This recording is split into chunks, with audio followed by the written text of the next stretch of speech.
Fala pessoal, sejam todos bem-vindos ao canal Sucesso em Audiobook. Hoje você vai ouvir o capítulo 11 do livro Marketing 5.0 e eu já queria te convidar, se você gosta do nosso conteúdo, deixa seu like, se inscreve aqui no canal para você ser notificado dos próximos conteúdos que a gente for produzindo aqui para vocês, tá bom? Então vamos ao nosso audiobook. Capítulo 11, Marketing Aumentado. Como integrar interações humanas empoderadas pela tecnologia. Algumas das principais manchetes do final dos anos 1990 foram sobre as partidas de xadrez entre o computador Deep Blue, da IBM, e o grande mestre Garry Kasparov, o confronto ser humano versus máquina por excelência. Em 1997, o supercomputador acabaria se tornando a primeira máquina a derrotar o então campeão mundial em uma partida de xadrez. Embora no ano anterior Kasparov tivesse vencido a primeira disputa, a derrota se tornou o grande assunto dentro e fora do mundo do xadrez. Muitos especialistas consideraram a vitória um sinal da inteligência superior da máquina. Deep Blue era capaz de processar 200 milhões de posições por segundo na época, muito mais rápido do que qualquer ser humano. O próprio Kasparov reconheceu seu incômodo em relação às habilidades de Deep Blue durante a partida. Era mais previsível enfrentar um adversário humano, pois era possível ler a expressão facial e a linguagem corporal.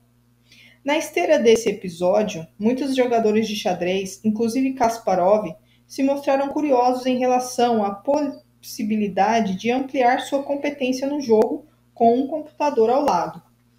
Isso levou a uma forma de competição conhecida como xadrez avançado ou freestyle, na qual o jogador humano pode consultar a máquina antes de decidir cada lance.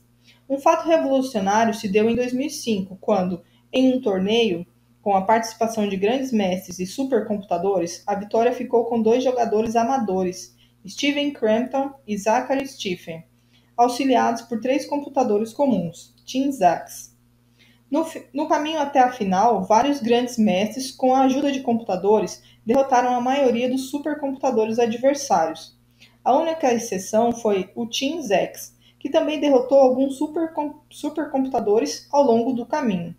Na final, o TeamZax venceu uma equipe de grandes mestres e seus auxiliares computadores. Os enxadristas amadores haviam ensinado suas máquinas melhor do que qualquer grande mestre ou qualquer computador autodidata.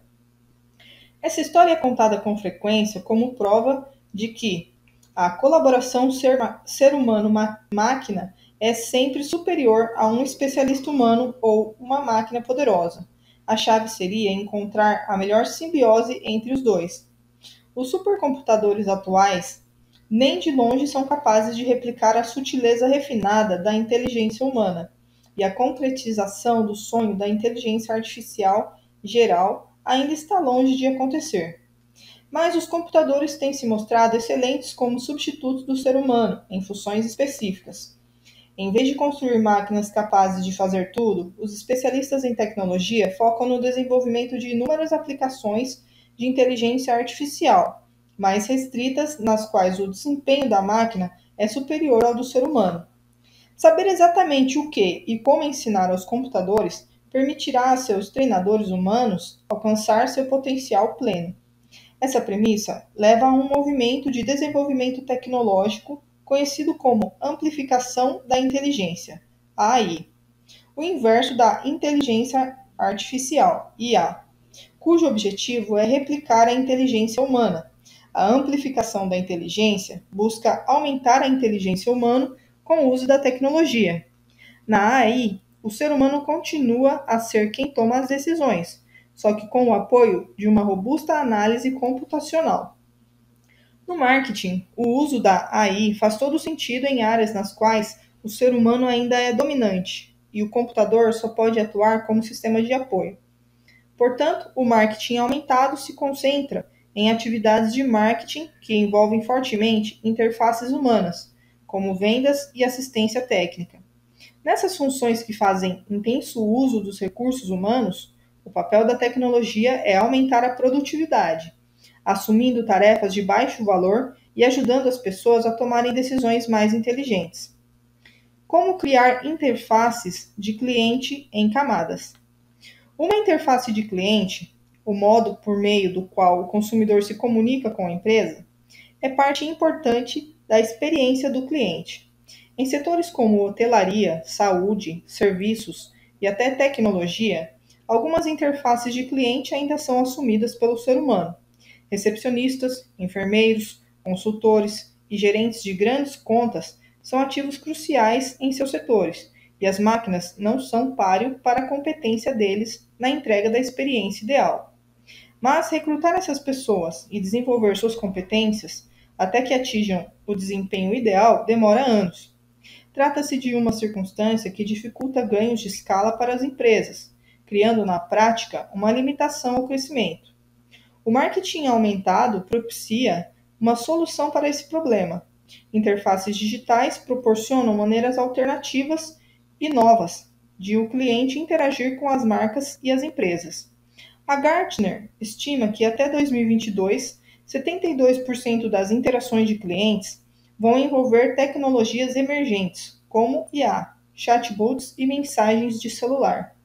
Embora uma interface digital não possa substituir por completo a interação pessoa a pessoa, pode fazer os escassos recursos humanos funcionarem de forma mais rápida e mais inteligente. A ascensão das gerações Y e Z vai alimentar ainda mais essa necessidade de marketing aumentado. São duas gerações que enxergam a internet como uma parte indispensável de suas vidas e a tecnologia como uma extensão de si mesmas. Na verdade, elas não veem fronteira entre os mundos físico e digital, considerando o mundo figital. A necessidade de entregas rápidas e sob demanda abrirá caminho para as interfaces digitais. O marketing aumentado começa com uma definição clara de como as tecnologias podem adicionar valor à operação na linha de frente. Um modo de aumentar a produtividade é criar um sistema de interfaces por camadas, misturar as interfaces digital e humana em uma pirâmide estruturada. Permite que a empresa obtenha ganhos de escala. Assim, ela pode liberar recursos humanos para lidar com tarefas mais relevantes. Interfaces de vendas por camadas. No processo de vendas, o tipo mais comum de divisão de interface do cliente por camadas se baseia no ciclo de vida do cliente ao longo do funil de vendas. As empresas B2B podem capturar e reter leads precoces por meio de uma interface digital, ao mesmo tempo que vão atrás de leads qualificados e prospectos cobiçados com uma equipe de vendas. Usando esse método, as empresas ampliam seu alcance na geração de leads. Em paralelo, podem direcionar os esforços da equipe de vendas para o fechamento de negócios. É o sistema ideal, já que o passo final no funil de vendas costuma exigir forte competência em comunicação e negociação. Os varejistas também podem tirar proveito das interfaces de vendas em camadas com a presença onicanal. Os canais digitais são usados para aumentar a assimilação, gerar atração e incentivar a experimentação. O cliente pode navegar por um catálogo de produtos no site ou app de celular e escolher o que deseja. Empresas como a Sephora e a IKEA usam a realidade aumentada para permitir que seus compradores em potencial experimentem o produto digitalmente. Dessa forma, quando o cliente chega à loja física, seu interesse já é maior e fica mais fácil para o atendente fechar a venda. A divisão do trabalho entre ser humano e máquina no processo de venda se baseia na especialização das atividades ao longo do funil. Esse modelo híbrido utiliza diversos canais de vendas, daqueles com o custo mais baixo até os mais caros. Cada canal desempenha um papel específico, levando o prospect do topo até a base do funil. Figura 11.1. Exemplos de marketing aumentado na interface de vendas em camadas. Funil. Topo de funil. Chatbot, captura das informações dos leads em conversas de avaliação. Meio do funil. Chatbot, retém os leads pelo envio de conteúdo informativo. Base do funil. Equipe de vendas convence os leads qualificados com consultoria. Fechamento da venda. Equipe de vendas realiza a negociação final e o fechamento. Várias etapas são necessárias na elaboração da interface em camadas, que cria a melhor simbiose entre as pessoas e os computadores. Definir as etapas do processo de venda. Um processo de venda típico é como um funil, ou seja, a equipe de vendas converte uma base ampla de leads em um número mais reduzido de clientes passo a passo. A qualidade do processo de vendas se evidenciará nas taxas de conversão funil abaixo. O processo do topo do funil, TOFU, inclui aumento da assimilação, geração de leads, qualificação de leads e captura de dados dos leads. O meio do funil, MEFU, envolve, em geral, a retenção dos leads, para que eles se tornem prospects de qualidade. Por fim, o processo da base de funil, BAFU, inclui encontrar-se com os leads, convencê-los com a negociação e realizar o fechamento da venda. Elaborar uma lista de possíveis interfaces de vendas. No passado, o processo de vendas dependia muito de feiras, congressos e e-mails marketing para aumentar a assimilação e gerar leads. Para reter esses leads e fechar com eles, as empresas recorriam a televendas e a equipe de vendas diretas. Com as tecnologias avançadas, surgem muitas interfaces alternativas. Hoje, o marketing digital tem um alcance amplo, o suficiente para uma campanha de divulgação. As empresas podem fazer uso de vários canais alternativos para cuidar dos leads, como sites self-service, apps para celular com realidade aumentada, chatbots com inteligência artificial e chats ao vivo. Tudo isso a um custo mais baixo. 3. Escolher a melhor interface para cada atividade no funil. Para determinar que interface desempenha qual papel no processo, não se pode pensar apenas no custo. A empresa tem que equilibrar eficiência e eficácia. Dependendo do perfil dos leads, o profissional de marketing pode optar entre canais offline, como feiras e congressos, e canais de marketing digital, como redes sociais. A mesma lógica se aplica aos processos do meio e da base de funil. A força de vendas, embora seja o canal mais eficaz, também é o mais caro. Por isso, a maioria das empresas reserva o precioso tempo dela especificamente para a base do funil. Para o meio do funil, um chatbot com inteligência artificial pode assumir o papel das televendas. Interfaces de assistência ao cliente em camadas. No processo de assistência ao cliente, em outras palavras, no tratamento dos clientes existentes, a base mais comum da divisão em camadas é o valor vitalício do cliente, CLV, ou o status da fidelidade do cliente. O CLV é uma projeção da receita líquida gerada por cada cliente com base no tempo estimado de relacionamento. Clientes com CLV ou status baixo só terão acesso à interface digital, daí o baixo custo de serviço. Em compensação, clientes com CLV alto terão o privilégio de interagir com atendentes humanos, de alto custo. A divisão da qualidade da assistência em camadas incentiva o cliente a progredir, fazendo uma compra de valor mais alto ou fidelizando-se às marcas específicas. A riqueza de informações disponível na internet faz as pessoas buscarem por conta própria a solução quando se deparam com um problema em um produto ou serviço. A maioria das pessoas facilita essa tendência ao self-service, proporcionando recursos online que podem ser pesquisados pelo cliente. Muitas também lançam fóruns ou comunidades de assistência, nos quais os consumidores podem fazer perguntas uns aos outros sobre seus problemas. Nessa aplicação de tecnologias sociais, os voluntários que mais ajudam são premiados com badges de gamificação. Essa prática, já adotada há muito tempo pelas empresas de tecnologia, vem sendo seguida por outros setores. Com uma base de conhecimento robusta e fóruns de assistência, as empresas podem antecipar os problemas dos clientes, ao passo que estes podem evitar o incômodo desnecessário de entrar em contato com o serviço de assistência. As bases de conhecimento dos recursos e fóruns online compõem um Big Data estruturado, com que as empresas podem alimentar seus algoritmos de aprendizado de máquina. Em vez de buscar respostas em páginas ou comunidades de suporte, o cliente pode simplesmente pedir uma solução à inteligência artificial. A interface automatizada de assistência ao cliente pode ser um chatbot ou um assistente virtual. Isso proporciona ao cliente não apenas conveniência, mas rapidez na solução desejada.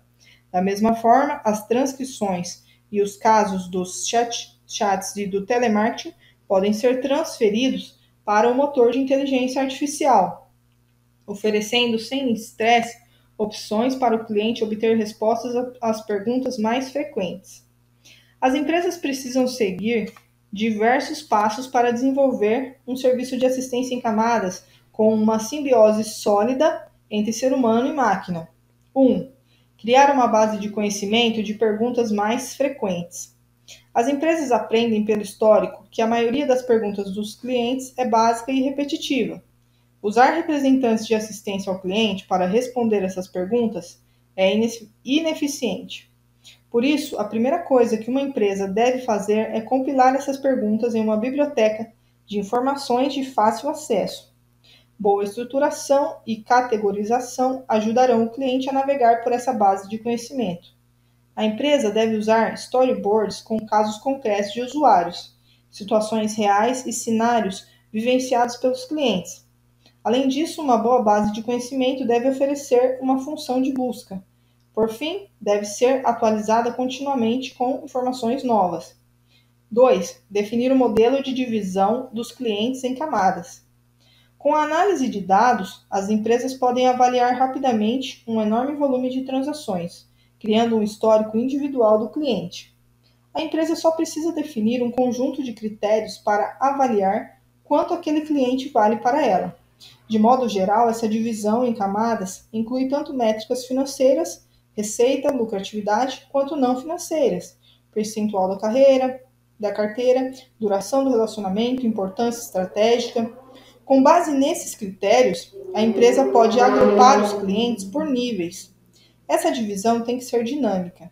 É preciso haver um mecanismo para que o consumidor possa subir ou descer. Quando a divisão estiver bem definida, ficará fácil determinar os orçamentos de custo de serviço para cada camada. Esses orçamentos vão determinar as opções de assistência disponíveis para cada cliente. 3. Criar opções de assistência ao cliente multicamadas. As empresas podem tirar proveito da base de conhecimento em diversos canais de assistência ao cliente. O primeiro é criar uma opção self-service, publicando no site essa base de conhecimento. Quando a base de conhecimento tem um fluxo de storyboards, pode ser transferida com facilidade para plataformas de chatbots e assistentes virtuais, por exemplo, habilidades da Alexa. Quando o cliente não obtém a resposta que deseja por meio dessas interfaces automatizadas, é preciso que a empresa disponibilize uma opção de passagem à interface humana. Fóruns e comunidades são excelentes formas de empoderar o cliente. No fim, porém, é preciso que representantes de atendimento ao cliente estejam disponíveis para dar respostas quando ninguém mais puder, seja por e-mail, chat ao vivo ou telefone. A empresa não deve oferecer todas essas opções a todos. Os clientes das camadas inferiores, em geral, terão acesso às opções self-service, recursos online e fóruns, ao passo que os clientes das camadas superiores terão todos os tipos de acesso conforme suas preferências. Figura 11.2. Exemplo de marketing aumentado na interface de assistência ao cliente em camadas. Grande empresa, R$ 69,90 por mês, mínimo de 1.000 usuários, gerente de conta dedicado e linha telefônica dedicada. Média empresa, R$ 69,90 por mês, 500 a 1.000 usuários, linha telefônica dedicada, chat ao vivo. Microempresa, R$ 49,90 por mês, 5 a 500 usuários, suporte por e-mail e suporte por chatbot. Pessoa física, R$ 49,90 por mês, 1 usuário, comunidade de suporte e recursos online. Ferramentas digitais para a linha de frente. O marketing aumentado não é só uma questão de divisão do trabalho. As ferramentas digitais empoderam o funcionário na linha de frente, aquele que interage diretamente com o cliente. Hoje, apesar de todo o alarde em torno do e-commerce e das compras online, a maioria das vendas do varejo ainda acontece nas lojas físicas. A maioria dos consumidores ainda faz o web roaming, pesquisa online e compra offline. Portanto, o cliente bem informado que passou horas pesquisando produtos, enfim, chega à loja, ele espera um pessoal igualmente bem informado na linha de frente para interagir com ele. Tendência semelhante também acontece no setor de serviços. O consumidor se habituou a ler resenhas para obter uma análise mais aprofundada antes de optar por um hotel, uma empresa de serviços ou uma instituição educacional. Esse consumidor mais inteligente tem expectativas elevadas, o que torna ainda mais desafiadora a tarefa do funcionário na linha de frente. Essa equipe tem um papel crucial, principalmente em ambientes de contato constante com os setores do varejo e de serviços. Mesmo em setores nos quais o contato é menos intenso, a equipe da linha de frente é muitas vezes a última linha de defesa em termos de recuperação de serviços. Em diversas situações, eles podem se tornar a fonte de diferenciação e a face visível de uma marca. É vital empoderar o funcionário com os conhecimentos certos adquiridos pela empresa sobre seus clientes. O funcionário que interage com o cliente é o meio mais importante de educação do consumidor em relação àquilo que é mais difícil comunicar por outros meios.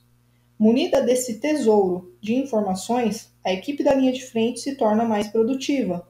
Pode se concentrar na conversão de vendas, no cross-selling e no upselling em vez de tentar fazer adivinhações sobre o cliente. O histórico de transações e as recomendações de produtos gerados por de inteligência artificial estão entre as informações que ajudarão o funcionário a saber o que oferecer ao cliente. Conseguir antecipar a necessidade do cliente é fundamental no trabalho da linha de frente. Tão importante quanto isso é poder propiciar interações personalizadas, construindo relacionamentos como se o cliente fosse um conhecido de longa data. As ferramentas digitais nas lojas físicas também podem ajudar a reduzir o atrito nas empresas que buscam propiciar uma experiência omnicanal. Vejamos o exemplo do guia de maquiagem digital da Sephora. A cliente pode marcar uma hora com um maquiador. Uma vez na loja, ela pode acessar o catálogo online para obter inspiração para sua transformação. Então, o profissional usa um pequeno scanner chamado Color IQ para capturar a cor da pele e determinar a tonalidade ideal para cada cliente. Munido das informações do catálogo e do Color IQ, um maquiador pode buscar produtos que se encaixam no perfil da cliente. Concluída a maquiagem, pode mandar para o e-mail dela a lista de etapas e produtos utilizados, o que ajuda a compra a se repetir. As empresas precisam montar não apenas uma interface digital para o cliente, mas uma equivalente para seus funcionários. A entrega de informações ao cliente pode ser feita tanto por dispositivos móveis quanto por vestíveis. Os hotéis, por exemplo, podem disponibilizar ao hóspede serviço de quarto por meio de tablets ou do celular, e esses pedidos podem chegar à recepção, à cozinha ou à limpeza diretamente ou via chatbot conectado. Isso acelera o atendimento, criando assim uma experiência do cliente superior. São vários os passos que as empresas devem adotar para fornecer as ferramentas digitais adequadas de apoio à equipe na linha de frente. 1. Compreender os pontos de frustração do funcionário. O maior erro que as empresas cometem na implementação de ferramentas digitais na operação da linha de frente é focar na tecnologia e não na razão para adotá-la. Compreender a experiência do funcionário é tão fundamental quanto compreender a experiência do cliente. Portanto, o passo inicial é mapear a jornada da experiência do funcionário como informação que complementa o mapa da experiência do cliente. O trabalho na linha de frente é ao mesmo tempo pesado e estressante, mas também gera muitas ideias. As empresas precisam ouvir o funcionário que lida com o cliente e registrar suas frustrações. Tanto quanto o cliente, o funcionário se frustra com ineficiências, atividades que lhe tomam tempo demais e com possíveis problemas de assistência, incapacidade de propiciar ao cliente o que ele quer, o que gera reclamações. 2. Identificar como a tecnologia pode ser a solução. Identificados os pontos de frustração, a empresa tem que encontrar soluções tecnológicas que funcionem. Na maior parte do tempo, as empresas focam em soluções que possam ser integradas ao sistema de tecnologia da informação como um todo. Mas o segredo para a escolha correta é envolver os funcionários no processo. É preciso realizar testes com a ajuda deles. Isso auxilia a empresa a antecipar possíveis problemas na execução e aumentar a adesão. Compreender como os funcionários da linha de frente empregam as tecnologias também é crucial. A empresa precisa escolher o hardware correto. Para algumas tarefas, smartphones e tablets são as ferramentas digitais padrão. Para outras, que exigem aplicações sem uso das mãos, pode fazer mais sentido adotar tecnologias vestíveis. 3. Focar na gestão das mudanças. Ao contrário de outros elementos do marketing 5.0, o marketing aumentado exige uma colaboração estreita entre funcionários na linha de frente e os responsáveis pela tecnologia. O maior desafio, principalmente para empresas com grande número de trabalhadores na linha de frente, é a resistência às mudanças. Nem todo cliente tem afinidade com tecnologia. Da mesma forma, nem todo funcionário está capacitado para o mundo digital. Não é todo mundo que se sente à vontade sendo aumentado pela tecnologia. O treinamento para ampliar as competências digitais é fundamental para o êxito. Mas não basta adquirir competências, é preciso adquirir mentalidade digital. O monitoramento e a correção de falhas de execução também é algo em que as empresas devem prestar atenção durante a implantação. Resumo: como entregar interações humanas empoderadas pela tecnologia. Uma das áreas nas quais a simbiose entre o ser humano e a máquina produz os melhores resultados é a interface com o cliente. Para os pedidos básicos e diretos, as interfaces digitais são suficientes, mas nas interações mais consultivas, o computador ainda não supera a interface do ser humano para o ser humano. Por isso faz sentido uma divisão do trabalho em uma estrutura em camadas. No processo de vendas, o topo e o meio de funil podem ser delegados à máquina, ao passo que a base deve ser tratada pela força de vendas. Na assistência ao cliente, a interface digital, self-service, é usada para atender a maioria dos clientes, enquanto representantes de suporte ao cliente ficam reservados para aqueles de maior valor. As empresas devem empregar uma inteligência artificial restrita para assegurar a qualidade das interações digitais. O marketing aumentado também empodera o funcionário da linha de frente com as tecnologias digitais. O consumidor mais inteligente e que sempre está conectado deve ser direcionado a funcionários capacitados. Disponibilizar ideias baseadas em dados no ponto de interação permite que o funcionário adeque sua abordagem a cada consumidor específico. Uma interface de mão dupla entre o cliente e o funcionário também reduz atritos, aprimorando a experiência final do consumidor. Perguntas para reflexão. Explore as áreas nas quais você pode melhorar a produtividade das equipes de vendas na linha de frente e de assistência ao cliente. Quais tarefas podem ser assumidas por um sistema informatizado? Como você pode empoderar a equipe da linha de frente na tomada de decisões melhores? Por exemplo, como sua equipe de vendas pode usar dados de seleção de mercados-alvo para aumentar a taxa de conversão de vendas?